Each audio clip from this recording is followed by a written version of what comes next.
Hello there, Spartans, and finally I can say welcome back to a new video. Now, just before we delve into this one today, I just want to keep this short and quickly say it now instead of making a whole video on the subject, which will probably bore you to death.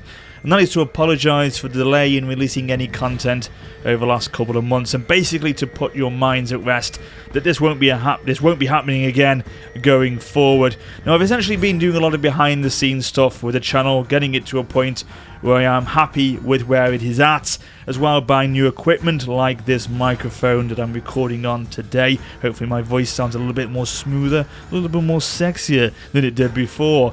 Plus, I've been planning the new style of content for the future, starting with this video today. Now, I underestimated how much of an effect being away from content creation for so long had on the channel and beyond, and basically how far behind I was in the current landscape of YouTube, Twitch and social media as a whole. It's been a big learning curve for me, but now I'm in a good place, I feel, and I'm ready to push on once more. So as old Boris Johnson would say, let there be no more dither and delay.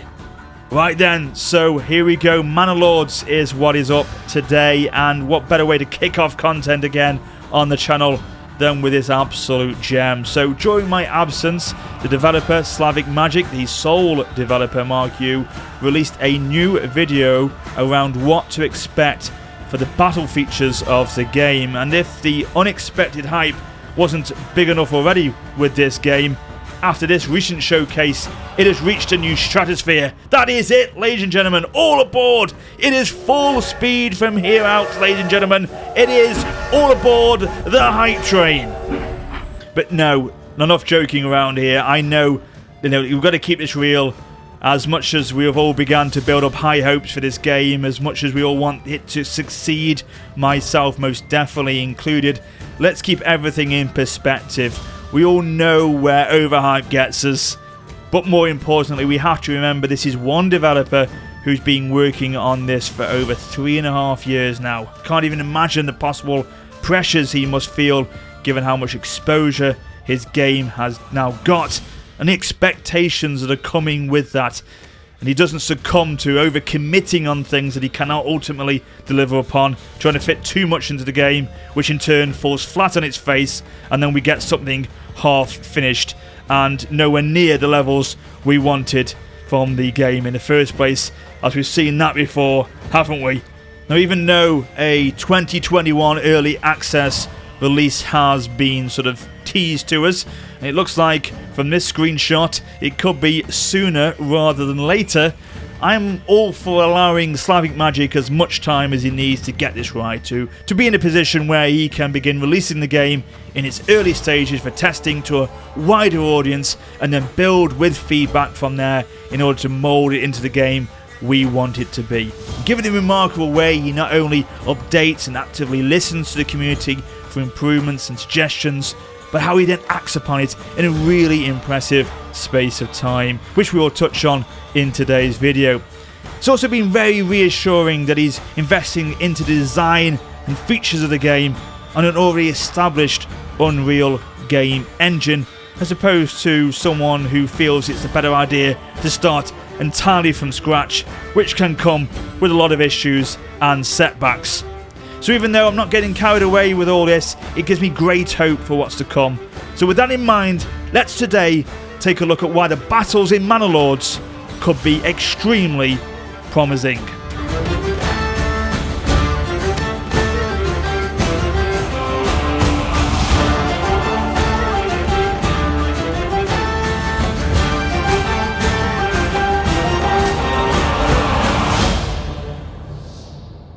So if by now you're not too sure what Manor Lords is all about, and I've created a video a few months ago detailing just that, so go check it out. There's a link to it in the description of this video. But essentially, it is a realistic medieval city builder which combines real-time strategy battles reminiscent to that of Total War. And with this recent battle video, of course, unsurprisingly, it has caught the attention of the Total War community probably more so than it did before, you can see the inspiration that has been taken from their different games over the years, and not surprising really when he revealed to me in a conversation last year that he's been a big fan of Total War since the days of Rome 1. But what makes me more happy is the fact that he seems to have gone one step further.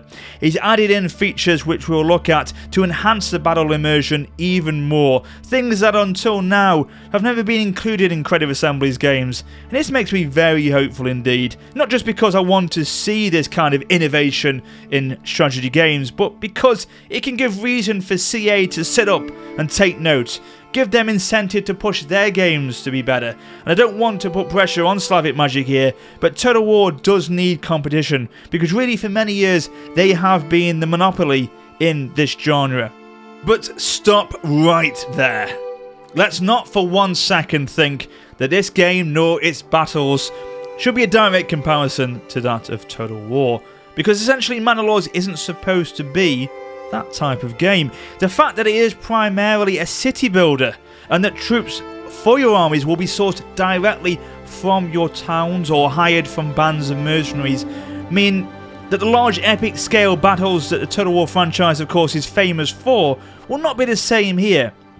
Expect smaller, more localised skirmishes with at most hundreds of troops rather than thousands. Therefore, to an extent, this comes, of course, with its advantages in a way, because it allows you to micro your units more, putting extra emphasis on tactics and troop management. Not to mention the sense of personal sacrifice if your army is mustered direct from the town militia, as each villager has to and will fight for their lands. Each death will have a direct impact on the future of your town post-battle. Less workforce ultimately means less production, so you've got to be careful.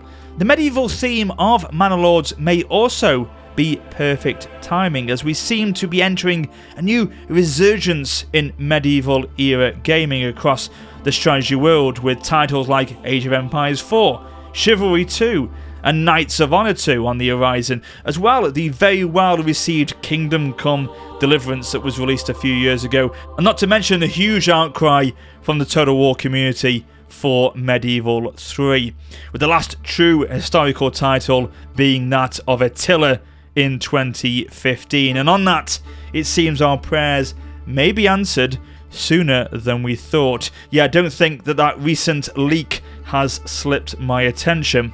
However, let's get into the nitty-gritty of what we know so far about the battles within Manor Lords. And speaking of gritty, there is definitely that sense within the combat. The troop collisions, the hacking of weapons and the blood-stained clothing and armour will all help to create that element of realism from medieval warfare. Now, the mechanics of troop recruitment, which we've already touched on slightly, are ultimately broken down into 3 categories. Now, we've got local militia, peasants, which I mentioned are recruited directly from your town's population. Therefore, expect these to be the least affected troops that you can recruit, with poorer weapons and equipment most likely at their disposal. However, there seems to be a lot of factors surrounding this unit type, and so even though they are the least skilled of the 3, in some ways could be the unit that you as a player could have the most influence on. And this can be broken down in a number of ways. The units can be assigned individual equipment pre-battle, which can obviously aid in protection with the combat and improvement in their base statistics, and essentially create that element of uniqueness right down, I believe, to each soldier. And what Slavic Magic has discussed on Twitter is how that equipment and armour for militia could possibly be upgraded, whether that through your local armory, which possibly in itself could be upgraded to produce even better and higher numbers of equipment over time, or have it connected to the housing level. The richer the household, the better the armour. Now, I personally prefer the second option. I like the sense of progression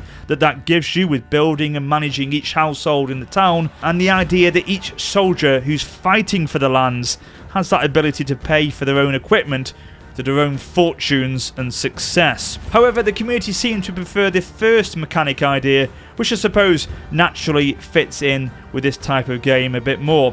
Whatever the decision though, it's things like this which will give Manor Lords that natural connection with how one side of the game works and how that can directly affect the other side of it. As well, another aspect in question will be if militia can improve their abilities in battle through XP or experience from the previous battles they've fought. So if they perform well, win a battle and are victorious, will that experience then transcend into future battles? And as well, can they improve themselves at training grounds in your towns?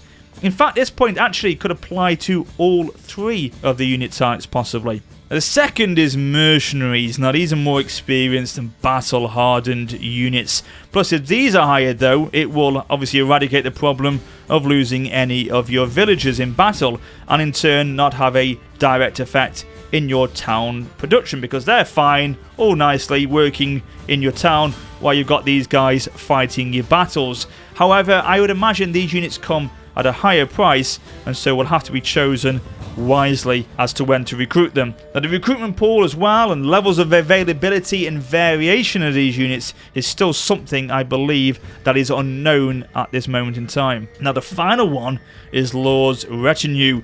These are your elite units which are smaller in number and I believe have to have the relevant building constructed, the retinue's quarters in your town in order to recruit them. Now these two will be customizable in appearance, with armor type and colour being able to be chosen by you as the player. However, these two will be expensive to have, and with this in mind, it could be that for a large period of the game, especially early game, militia will have to be your only option to defend your lands, and that is how it should be, I feel, because it gives you that sense of progression. I just hope that there's some sort of upgrade system with the militia units that will give the player that element of emotional attachment to them. However, a couple of questions still remain for me. How will cavalry play out? We've seen them showcased in the trailers, but how will they be recruitable? Will they fit into their own category, or will they be linked to all three mentioned unit types? Will there be stable buildings that you have to construct in your towns? I would imagine as well, given the nobility linked to cavalry in medieval times, they could be more of an elite unit to recruit as well. In addition, even though we know what the core units of the game will be, what we don't know yet is what the maximum troops will be available in one battle. How large can this game be pushed to? Now, as I mentioned, obviously they're not going to be to the scale of Total War, but how far can it go? Now, will this be linked to the game's optimization? And if the world is a sort of seamless transition from town to battles, which it seems to be the case, then you have to take into consideration what the AI and processing is involved in the background within your towns while the battles are taking place, which then links directly to the limitations of in-game performance. And I'm sure as time goes on, questions like this will be answered, but for the moment that is still something that we are not aware of. Now, moving more on to the battle features of the game, the charges have been worked upon over the last few months, where you can now see when a unit collides into another's front line, it creates that kind of wave effect within the unit, with the first couple of lines bracing the charge. And I've got to admit, they look really good here. However, this has been toned down, as originally the whole unit would fall back and it would make it look far too overpowering. Now you can see as well, matched combat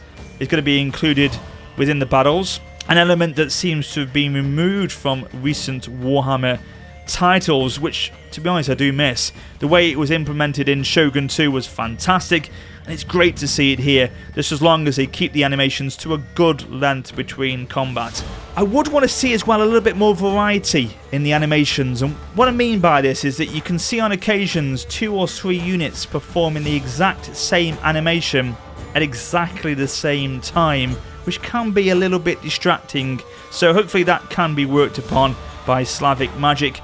Plus, I do feel that the speed of the troops when they're charging in are currently at times reminiscent of Sonic the Hedgehog, and you could do with that being toned down a little bit more as well. Now, some features that were showcased in the trailer are ones that we've seen many times over in Total War. For example, tight and loose formations used for different situations, of course, for countering things like archer fire or close hand-to-hand combat. Shield wall stances, which are great protection for enemy charges, especially if you were to combine that with spear units for cavalry. Also, battle fatigue and weather effects will play a part in the battles. Tired troops being less effective, of course, in fighting in the rainy, sodden battlefields, possibly hindering troop maneuverability and archer fire. Now, speaking of archers, they can toggle between volley and quick draw fire options to give the player, in essence, that flexibility to choose which way they feel best to counter the enemy with the missile units that they have at their disposal. With quick draw, as you can imagine, being quicker but possibly inflicting less damage as it isn't as coordinated within the unit, or volley being a slower rate of fire but possibly being more precise and inflicting more damage on the enemy, with all the units, I would imagine, firing in unison at the same time. There's also various melee stances that can be assigned to units. For example, give ground, stand ground, and push. Now, you may be thinking, and right to do so, that everything so far has been pretty much bread and butter for a strategy game of this nature. However, this is where, for me, Manor Lords comes into a league of its own and has the potential to push the barriers forward for future titles. Let's start with tactical retreats, a much requested feature in Total War. It's needed, it's realistic, and it opens up the strategic options for the player. Thanks to YouTuber Republic of Play, who put this forward to Slavic Magic, it has now been implemented, and it was literally done within a matter of days. So fantastic to see. Now, I know it could be a small detail to some, but no more shall units who want to break off combat just turn their backs on the enemy, expose themselves to danger, become open targets, and essentially risk dying. Now they will cohesively fall back whilst still being protected to a point where they can then safely break off to retreat. Much, much better. Height advantages. Now, this is something which isn't much of a revelation. We've all known it's been around for years in strategy games, but I spoke to Slavic Magic about this, and he confirmed there's a bit more to it than just that. So say if there's a unit in position on elevated terrain, and say only half or quarter of that unit actually is standing on the higher ground, then the stats are averaged across the entire unit to signify that. Really nice feature. It's realistic, it makes sense, and it's that little attention to detail that other games don't bother about. It's also the same when a unit braces a charge against an enemy. Instead of all of the defending soldiers just facing forwards and some of those soldiers on the front line engaging while others just stand there basically just looking forward, they will now turn to face the enemy threat and ultimately ready to engage them. It will be interesting to see though what their behaviour will be if they are attacked by multiple units in one go. Will they start to turn and look at the nearest threat available to them? We'll see what happens. There's a waypoint system which will allow the player to set out a course for which a unit will be able to take to get to a particular point on the map. So instead of that unit going from point A to point B essentially, they will take, if created, a certain route to get to that particular destination via set waypoints on the battlefield.